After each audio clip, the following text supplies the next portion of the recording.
यो WhatsApp guys, कैसे हो सब लोग। Welcome back to another video. And भाई अभी रिसेंट मैंने 2 वीडियोस अपलोड की थी जिसमें जुजुत्सु काइसेन के 2 सबसे खतरनाक बंदों के बारे में बात की थी। पहला था सातोरू गोजो और दूसरा था सुकुना। बट आज की वीडियो थोड़ी सी अलग होने वाली है क्योंकि आज हम इन दोनों दरिंदों को साथ लड़ाने वाले हैं। तो देखते हैं भाई संकी या राक्षस कौन ताकतवर है। संकी में गोजो को बोल रहा हूँ ना, ठीक है। सुकुना फैंस, सुकुना संकी वो तो दोनों है, सॉरी। हाँ, बताओ तुम्हें बस सुकुना के किस फॉर्म को दे रहा हूँ। मैं तो बस सुकुना के शिंजुकू वाले फॉर्म को दे रहा हूँ जब वो मेगुमी की बॉडी के अंदर था, यानी कि 10 शेडो वाला। बट ना इसमें माहोरागा होगा और ना अगीटो।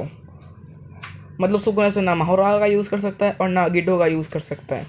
वो यूज़ कर सकता है ऐसे होते इनेट कर्स टेक्निक। वो मेगुमी की इनेट कर्स टेक्निक यूज़ कर ही नहीं सकता और मैं इस फॉर्म को बिल्कुल काउंट कर ही नहीं रहा हूँ। और ना मैं इसमें गोजो के साइड को रखने वाला हूँ और ना यूजी के साइड। सो स्टार्ट करते हैं। तो देखो, Satoru Gojo is the strongest sorcerer in the modern era. He is the honoured one. और उसके पास 6 आई है जो कि सबसे ज़्यादा खतरनाक, जिसको रिगुगान भी बोलता है, जो कि एक डोजुत्सु है। और इससे भाई अगर सुकुना और गोजो की फाइट जितनी ज़्यादा लंबी चलेगी, गोजो को तो ज़्यादा एडवांटेज होगा क्योंकि गोजो की 6 आई उसे टाइम टू टाइम इन्फॉर्म करती रहेगी। एंड भाई गोजो के पास अपना डोमेन एक्सपेंशन भी है और उसकी लिमिट, और उसके पास कर्स टेक्निक का नाम है लिमिटलेस। जिसमें पहली कर्स टेक्निक तो आती है उसकी लैप्स ब्लू, जो कि चीज़ों को रिपेल करती to form an attack. Basically इसे तुम एक नॉन मैग्नेटिक बुलेट की तरह समझ सकते हो। और हाँ, गोजो के पास इसमें इन्फिनिटी भी होती है जिससे उसे कोई छू नहीं सकता एक्सेप्ट तुम्हारे पास डोमेन एप्लीकेशन या सिंपल डोमेन जैसी टेक्निक्स हो।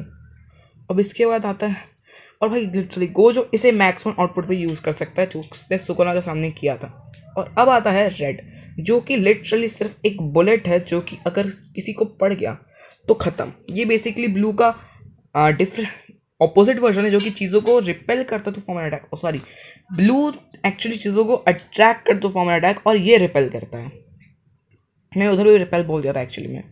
और इसके बाद आता है इन दोनों का fusion bye the name the imaginary technique purple hollow, जो कि रेड और ब्लू के कम्बिनेशन से बनता है। जो जिसके अगर कांटेक्ट में कोई भी आता है तो वो बंदा लिटरली वर्ल्ड से ही इरेज हो जाता है, जैसे कि हानामी मरते मरते बचा था। और भाई इस अटैक से लिटरली गोजो भाई ने तोजी तक को मार दिया था, तो छोटी बात तो नहीं है ये। और इस अटैक से अगर माहोरागा ऐसा बंदा वन शॉट हो सकता है तो समझ जाओ भाई ये अटैक कितना ज़्यादा खतरनाक है। और सुकुना की शिंजुकू में क्या हालत हुई थी वो तुमको पता है। और फिर आता है गोजो भाई का डोमेन एक्सपेंशन, जो कि है अनलिमिटेड वॉइड। हालांकि ये डोमेन एक क्लोज रेंज डोमेन है, तो या और भाई इस डोमेन में तुम्हारे अंदर, तुम्हारे ब्रेन के अंदर अनलिमिटेड इन्फॉर्मेशन भरती जाती है, जिससे बचने का कोई तरीका नहीं है। अगर तुम इस डोमेन के अंदर फंस गए तो तुम्हें इस डोमेन के खुलने से पहले रिएक्ट करना पड़ेगा, या तो तुम्हें इस डोमेन का बैरियर बाहर से तोड़ना पड़ेगा, जो कि लगभग नामुमकिन है। अब इसके बाद आते हैं सुकुना पे। तो यार देखो, ठुकुना तो देखो सुकुना के पास भी बहुत अपनी इनेट कस्ट टेक्निक का नाम है श्राइन, जिससे पहला है डिसमेंटल, जो कि डिफॉल्ट रेड होता है। और क्लीव एक्चुअली में एक ऐसा अटैक है जो कि दुश्मन के पावर लेवल पे खुद की पावर को सेट कर लेता है। जैसे कि तुम्हें तोजी को मारने के लिए वाई एनर्जी चाहिए, तो वाई एनर्जी खुद से मैनिफेस्ट करके तोजी को मार देगा। और इसका आता है मतलब सुकुना का domain expansion by the name malevolent shrine, जिसमें डिसमेंटल और cleave literally literally unlimited amount में चलते हैं, जिससे लिटरली इसने माहोरागा के टुकड़े टुकड़े कर दिए थे। वो पता लगा कि माहोरागा बच गया था।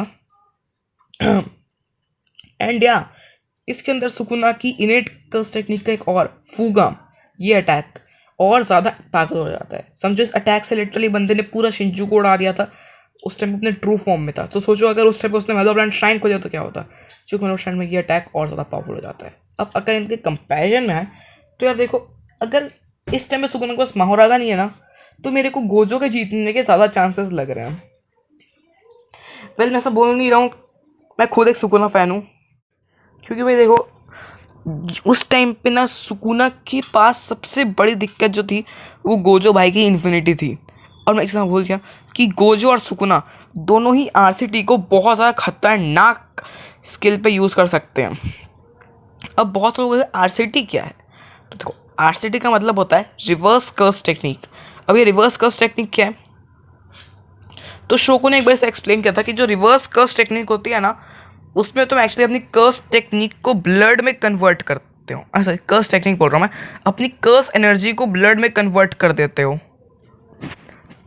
क्योंकि भाई ऑब्वियसली अगर तुम लड़ते रहोगे तो तुम्हें चोट लगेगी, तुम्हारा ब्लड लॉस होगा, तो इससे तुम अपने ब्लड तो उसको मिसलिंग कर्स एनर्जी को अपने ब्लड में बदलते हो।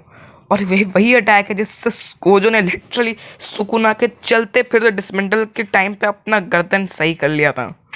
तो तुम समझ सकते हो भाई कितना ज़्यादा स्ट्रॉन्ग अटैक हो। और भाई इतना ही नहीं, गोजो की जो इन्फिनिटी है ना, वो गोजो को अलाउ करती है कि उसे कोई छू तक नहीं सकता। और बता दूं कि जब सुकुना ने गोजो का डिसमेंटल से एक हाथ काट दिया था, तब गोजो के पास लिटरली गोजो ने उस हाथ को आरसीडी से एक बार में सही कर लिया था। अब हाँ, अगर हम फिजिकल पावर की बात करें तो फिजिकल पावर में गोजो आ गया, क्योंकि अगर तुम गोजो वर्सेस सुकुना, या फिर सबसे मैं तुमको अच्छी बात बता रहा हूँ, सुकुना हेयान वर्सेस यूजी की मांगा पढ़ो जाके, चाहे यूट्यूब में बंदों ने एनिमेशन बनाई है वो भी देख सकते हो जाके। तो सुकुना को 4 हाथ होने के बाद भी बहुत ज़्यादा तकलीफ हो रही थी यूजी से हैंड टू हैंड कॉम्बैट करने में, क्योंकि सुकुना अपनी कर्स टेक्निक अडेप्शन और श्राइन पर निर्भर करता है, ना कि हैंड टू हैंड कॉम्बैट पे। Sukuna hand to hand combat में उतना ही गंदा है जितना तुमने मैथ्स पेपर में गंदे हो। ओके, ये मजाक के लिए था, ठीक है, ये जोक से मजाक के लिए था। तो देखो, तुम समझ सकते हो भाई, मैं कुछ नहीं बोलूँगा। और एंड या अब सुकुना की बारी है। तो यार देखो, मैं पर्सनली बोलूँ तो ना मेरे को सुकुना पसंद है और ना मेरे को गोजो पसंद है, मेरे को गोजो पसंद है जिसका ही वैसल था। हाँ, और हाँ, अगर सुकुना की सारी पावर्स को देखा जाए तो कर्स टेक्निक, अपनी कर्स एनर्जी, अपने अडेप्शन पे ध्यान देता है। और बता दूँ, सुकुना के पास गोजो को हराने की सबसे बड़ी दिक्कत थी गोजो की इन्फिनिटी, क्योंकि इन्फिनिटी उसे हर बार गोजो को छूने से रोक देती है, तो इस वजह से सुकुना को माहोरागा समझ करना पड़ा था टू किल सातोरू गोजो। और मैं बता दूं कि माहोरागा कुछ भी अडेप्ट कर सकता है, फ़र्क नहीं पड़ता कि वो चाहे सबसे खतरनाक डिफेंस हो, सबसे खतरनाक एबिलिटी हो, he can adapt anything. And उसी की वजह से सुकुना गोजो को मार पाया था, वरना सुकुना का कोई चांस नहीं था गोजो को मारने का। तो भाई इन माय ओपिनियन, अगर सुकुना के पास अगर माहोरागा नहीं होगा तो सुकुना नहीं मार पाएगा। अब बहुत लोग बोलेंगे भाई सुकुना के पास तो मैंने एप्लीकेशन है गोजो को मारने के लिए। तो सुकुना फैंस, गोजो फैंस, एक बात चीज़ है इनको कि सुकुना डोमेन एप्लीकेशन का यूज़ कर लेगा, वो ठीक है, पर फिर वो अपनी यूनिट कर्स टेक्निक श्राइन का यूज़ कैसे करेगा? है इसका कोई जवाब सुकुना फैंस के पास? नहीं। और गोजो फैंस भी, क्या तुम इस बात पे विश्वास कर पाओगे कि सुकुना ने अपने डिसमेंटल और क्लीफ और वर्ल्ड कटिंग स्लैश से चीटिंग करके गोजो को मार दिया था? पर गोजो ने तो पहले होल बॉल पर 200% मार के सुकुना को मार ही दिया था लगभग, वो चीटिंग नहीं है। इसका जवाब दे पाओगे गोजो फैंस? नहीं। तो भाई मैं बोलूँगा इधर पे in my opinion Sukuna villain है। आई एम सॉरी, सुकुना, हाँ वो तो विलन ही है, गोजो विनर है। अगर उसके पास माहोरागा नहीं है, और बहुत लोग बोले, अब बहुत सुकुना फैंस आ जाएंगे मेरे को बोलने कि भाई माहोरागा ये तो क्या हुआ, मेलोब्रेंट श्राइन है, मेलोब्रेंट श्राइन में गोजो ने सुकुना का क्या है तुम लोग को नहीं पता क्या? लिटरली गोजो ने सुकुना को उसके डोमेन के अंदर पीटा था घसीट के, उसको कोई फर्क नहीं पड़ता था उसकी इन्फिनिटी कहाँ वो कट रहा है, ये हो रहा है, वो हो रहा है, बंदे के पास आरसीडी मैंने बोल दिया। तो इन माय ओपिनियन इसका क्लियर विनर तो सुकुना हो, सॉरी गोजो होगा। पर हाँ, ये फाइट वन साइड बिल्कुल नहीं होगी, दोनों एक दूसरे को बहुत तगड़ी टक्कर देने लायक है।